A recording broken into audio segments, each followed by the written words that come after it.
You mentioned earlier the pool hall. Yeah. Oh, Nick's Pool Hall was the place, it was just for boys and for Whiting High School kids. where was it at? It was two doors where, off of Sheridan Avenue. It's where Singles is right now, you know.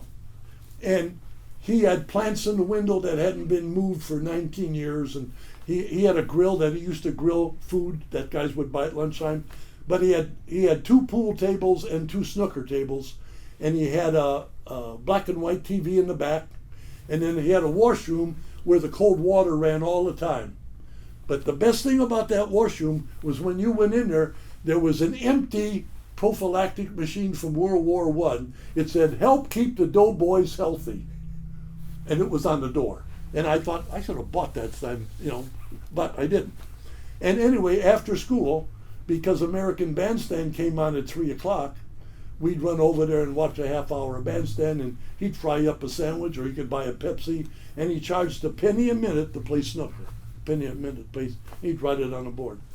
And you know what? As long as you behaved yourself, the language was kind of salty in there. He also had two pinball machines, which I never threw any money in those things.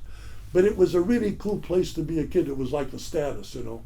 And, you know, Nick would make a grilled cheese sandwich in green olive oil. And it looked like a biology experiment to me. So I said, you know, I'm not that hungry, you know. I'll just have a Pepsi. And I used to buy a bag of Mrs. Klein's potato chips because their motto was untouched by human hands. I figured this can't be all bad, you know. So it was it mostly high school kids that hung out there? Just high school, freshman through senior. And when you graduated, there was an unwritten rule: you never went back in there.